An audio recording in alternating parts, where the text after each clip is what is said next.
On December 6, 2009, a young mother, Susan Powell, vanished from her home in West Valley City, Utah. There were no signs of robbery, forced entry, or any kind of struggle. According to her husband, Josh Powell, he had left her alone at home while he took his two little boys, 2-year-old Braden and 4-year-old Charlie, camping in the middle of the night at sub-zero temperatures. Though her husband was the main suspect, no charges were ever filed against him. Her brother-in-law Michael and father-in-law Steve were also persons of interest. In February 2012, Josh killed himself along with his two sons in a fiery explosion during a supervised visit in his home with the Washington State Department of Social and Health Services. To this day, Susan Powell has never been found. The authorities still don't know what happened to her, and quite possibly the only people who may have known the truth about her disappearance are dead. Today we're going to take a look at the case of Susan Powell to see if we can unravel the mystery and determine what most likely happened.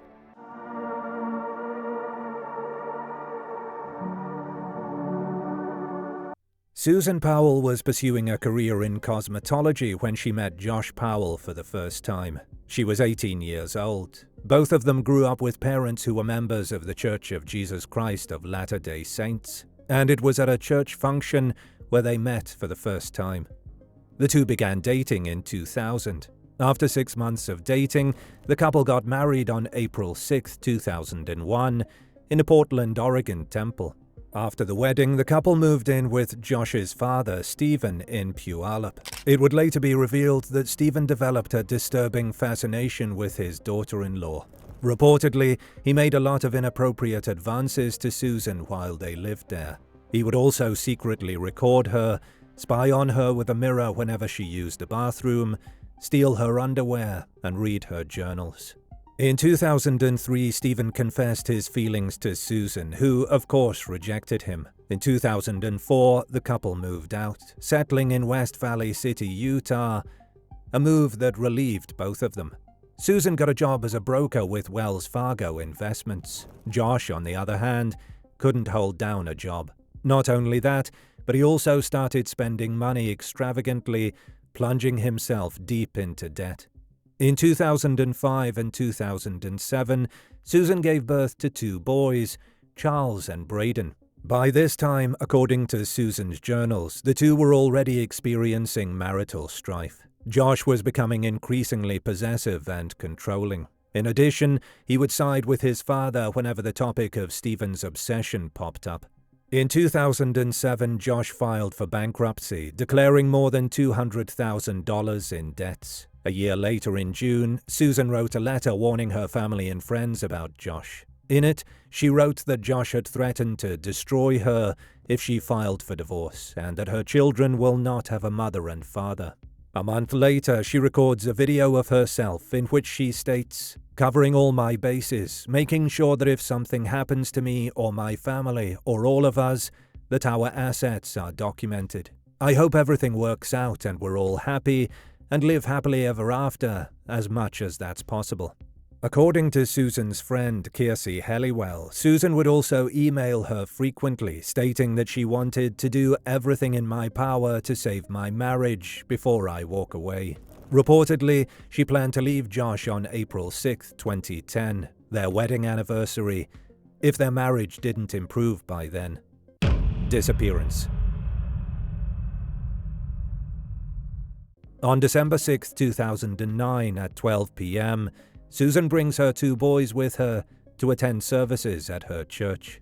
In the afternoon, a friend, Giovanna Owings, visits the Powell home where she has lunch with the couple. According to the friend, Susan was behaving normally. At 2:29 p.m., Susan calls a friend from her cell phone. This is the last call she made or received before she disappeared. According to reports, Josh made Susan some pancakes at some point in the afternoon. After eating, Susan mentioned she felt tired and wanted to take a nap before dinner. So around 5 p.m., Giovanna decided to leave. And this was the last time that Susan was seen alive by anyone outside of her family's home. Around the same time, Josh took the two boys sledding. A neighbor notices Josh returning home at 8:30 p.m. Josh pulls into the garage and closes it. At 11:45 p.m., a neighbor hears a car alarm that seems to have come from inside Josh's closed garage. All the lights in the home were off. According to Josh, at around 12 to 12:30 a.m., he left the house with Charlie and Braden to go camping at the Simpson Springs campground, which is located in a remote area of Utah's West Desert. The campground is 2 hours away. Josh also claimed that Susan was left at home sleeping because she was tired after cleaning a red stain on the carpet. Between 9 a.m. and 10 a.m., the staff at the boys' daycare noticed that the children were absent. And when they couldn't contact both parents, they called Josh's mother, Terica, and his sister, Jennifer Graves. Concerned, Terica notifies the police, who in turn break into the Powell home, thinking that something may have happened to the family inside. Inside, the police find 2 box fans blowing on a wet spot on the carpet. Susan was nowhere to be found, but her purse, which contained her money, credit cards, ID, and keys, was still there. According to police records, Owings called Josh's mobile phone at 3:03 p.m. He reportedly said that he was driving around the city with his kids. He also claimed to have not known that Susan hadn't shown up for work. After the call, data from cellular towers showed that Josh drove 20 miles out of town. He called his voicemail number at 3:34 p.m. He then called Susan's voicemail and left her a message telling her that he and the boys had just returned from their camping trip, and then asked if she needed a ride home from work. At 5:27 p.m., Josh's sister, Jennifer, calls him and asks where he is. Josh states that he's at work. However, Jennifer told him she knew he was lying. So Josh stated that he was camping. Jennifer then told him to come home because the police was there and Susan was missing. According to Jennifer, Josh then asked her how much she knew. Because Jennifer didn't understand the question, Josh hung up. 20 minutes later at 5:48 p.m., the police called Josh using Jennifer's phone and told him to come home. Josh, however, stated that he needed to buy his kids something to eat. By the time Josh and his kids arrive at home, it was already 6:40 p.m. He was met by a detective as soon as he pulled into the driveway. According to the police records, the detective immediately asked him why he didn't answer his phone earlier or call anyone. Josh stated that he had to leave his phone off to save battery because he didn't have a charger. Unfortunately for him, the detective saw his phone plugged into a charger right there on the center console. Naturally, the police interviewed Josh, who told them about camping with the kids. He also explained the reason for his absence from work. According to him, he had mistaken the days, thinking that it was still Sunday, not Monday. He also said that he didn't call his boss because he was afraid of being fired. When asked about Susan's whereabouts, he denied knowing anything.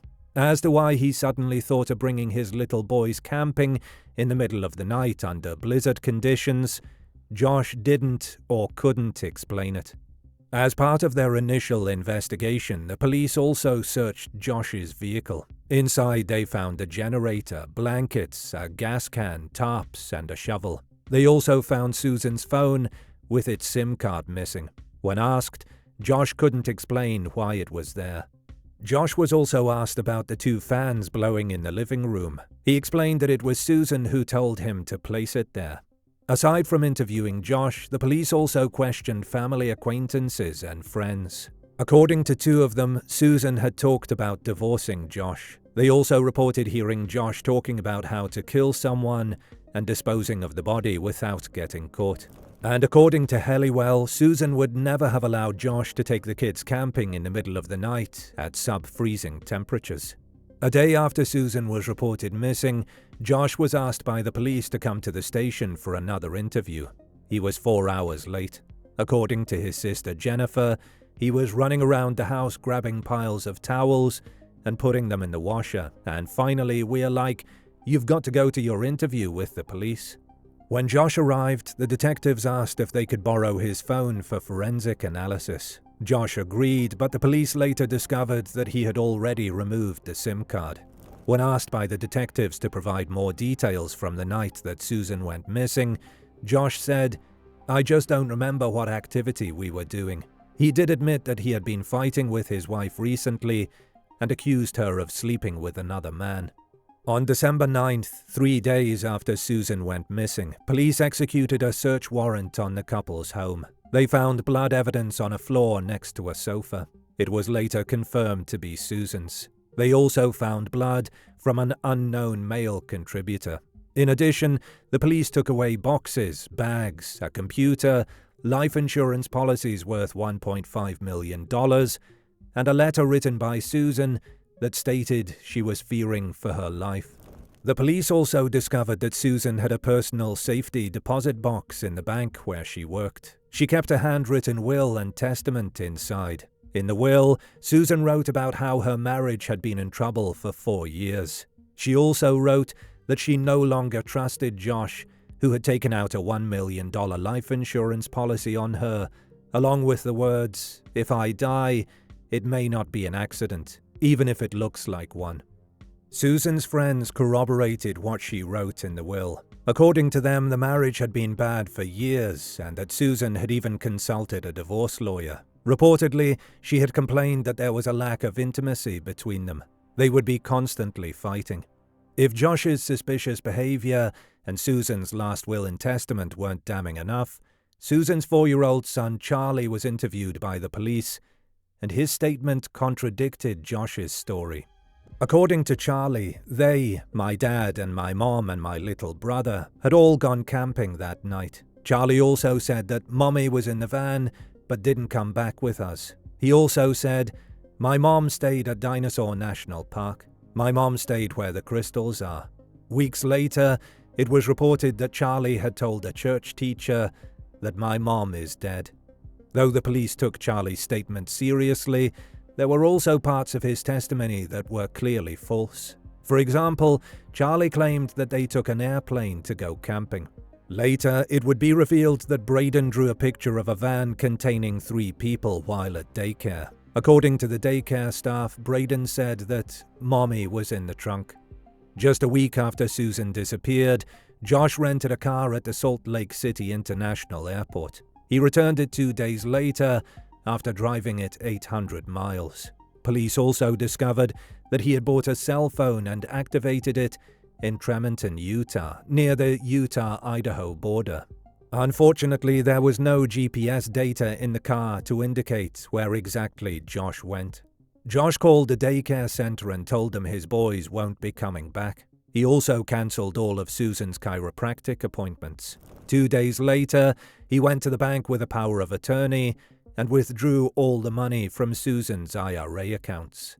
The search for Susan Powell continued in the following days. The police even looked at the various mine shafts in Utah and Nevada, as well as the camping ground that Josh had gone to with the boys. They didn't find any trace of Susan. They also didn't find any evidence that Josh had been camping with his kids in the camping ground. Of course, that didn't mean that Josh didn't go camping, as his sons both confirmed that they did. The question was, did they camp at the Simpson Springs campground or somewhere else? By December 18th, Josh packs up his kids and takes them to live in Puyallup, Washington, with his father. Ostensibly, it was just for the holidays, but by January, Josh goes back to their house in West Valley City and, with the help of his brother Michael, packs everything up and officially moves to Puyallup. A year after Susan disappeared, Josh and Steve Powell claimed in a media interview that Susan had run away with a Utah man who went missing in Nevada in December 2009. According to them, Susan was mentally unstable. It was possible that Susan and the man, Stephen Kutcher, may have run away to Brazil to start a new life. And because of the media frenzy, she was now afraid to return. However, the authorities couldn't find any evidence that the two had known each other. There was also no evidence that shows any connection between their disappearances. In August 2011, the police were granted a search warrant for Steve's home in Puyallup. They seized computers, boxes, and bags. They also recovered thousands of images of young girls and women, including Susan and 2 neighbor girls, in various degrees of undress. Because of this, Steve is arrested on charges of child pornography and voyeurism. Susan's parents gained custody of Charlie and Braden. The deaths of the Powell family. By 2012, there is still no sign of Susan. Josh could only see his kids through supervised visits, and he could not regain custody of his children without undergoing a psychosexual evaluation and polygraph test.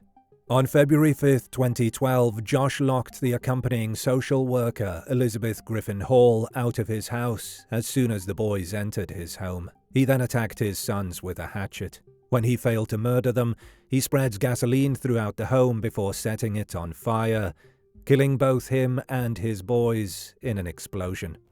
A year later, Michael jumped from the multi-story center village and died immediately. Many believed that he may have helped Josh with Susan's disappearance. Police interviews showed that Michael had sold a Ford vehicle to an Oregon wrecking yard 2 weeks after Susan went missing. When found, the vehicle alerted a cadaver dog, indicating that there may have been human remains inside the trunk at some point. Interestingly, it was discovered that Michael and Josh communicated using a computer code which the police still can't crack. On July 1, 2013, the West Valley City Police officially announced that the search for Susan is no longer active. Though the case is still open, they do not have any active leads to investigate. According to the Deputy Police Chief Mike Powell, without a crime scene, just circumstantial evidence and no body, successful prosecution was not likely to happen. In July 2018, Steve Powell dies in a Tacoma, Washington hospital just a year after he is released from prison. Though the police were aware that he was hospitalized, they didn't realize that he wouldn't recover, leaving them with no opportunity for one last interview about Susan's disappearance.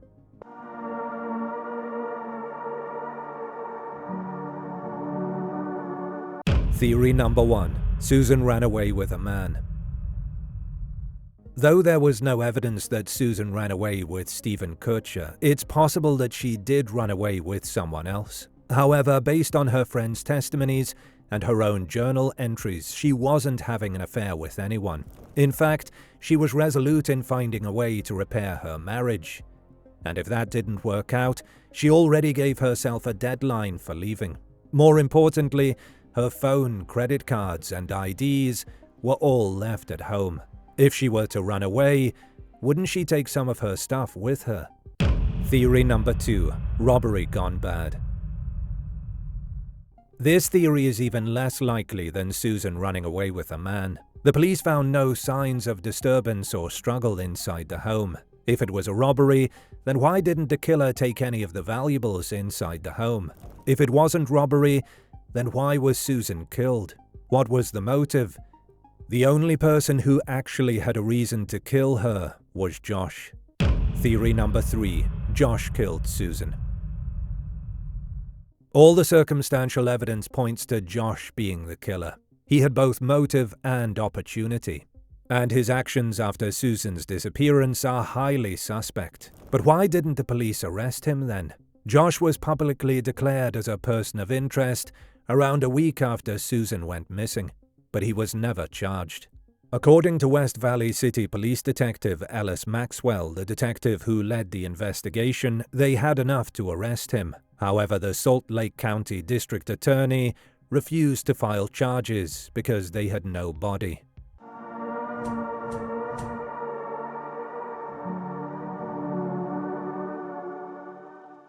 Piecing together all the facts that we've collected related to the Susan Powell case, we can safely assume that something had happened to Susan that night, and it involved Josh. Other than him, no one else had the opportunity and the motive. More importantly, both boys clearly stated that Susan was with them when they suddenly went camping in the middle of the night. Since there is no signs of struggle or disturbance, it is unlikely that Josh killed her violently inside the house. The blood evidence found near the sofa was minuscule, and if there was blood spatter, the police would have found it. Yes, there was an area that was cleaned and then dried out, but blood spatter wouldn't be concentrated on one area alone. According to Braden, Mommy was in the trunk, so we can assume that Susan didn't get in the vehicle willingly. She was most likely unconscious or already dead. It was reported that Susan felt tired after eating the pancakes that Josh had cooked for her. It's our guess that Susan was poisoned or drugged that afternoon. And it's possible that the drug caused her to vomit, causing Josh to suddenly need to clean up the couch and the carpet and dry it out overnight. There has been speculation that Josh may have used a rigid impact driver to murder Susan. A power tool, seemingly torched intentionally, was found in Josh's garage after her disappearance. An impact driver can deliver enough force to cause fatal blunt force trauma to the head or face, depending on the circumstances. More disturbingly, it's been suggested that Josh could have used the tool to drill into Susan's head while she was incapacitated. Either scenario would likely produce more blood evidence than what police ultimately found, but the discovery of the charred power tool in Josh's garage remains a compelling detail. Clearly, Josh invested considerable effort in attempting to destroy the rigid impact driver after Susan vanished. Once Susan was incapacitated, he placed her in his van which he had parked in the garage. Then he drove somewhere with the boys to dump the body. He had all the equipment he needed, including tarps, a shovel, and a gas can. It is unclear whether he burned Susan's body, dumped it into a mine shaft, or buried it somewhere, but he did leave her somewhere. According to Charlie, my mom stayed where the crystals are, so it's likely that he picked a geode mine as a good spot. Afterwards, he returned home with his boys and acted out a play where he pretended to not know Susan was missing and even called her voicemail to ask her if she wanted to get picked up after work. And he pretended not to know anything right up until the day he died. Based on our investigation, Josh seemed to have lied to everyone. The cops, his family, his friends, and the media. And he was caught lying most of the time. So it's hard to believe that he wasn't guilty of killing Susan and disposing of her body. More importantly, he had motive, means, and opportunity. The grand trifecta. Unfortunately, no matter how much we speculate, the case will have to remain unsolved. At least until Susan's body is found. The key players in this fiasco are now dead and the trail has gone cold. With no closure in sight, Susan's friends and family are left to grieve for the short-lived lives of Susan, Charlie, and Braden.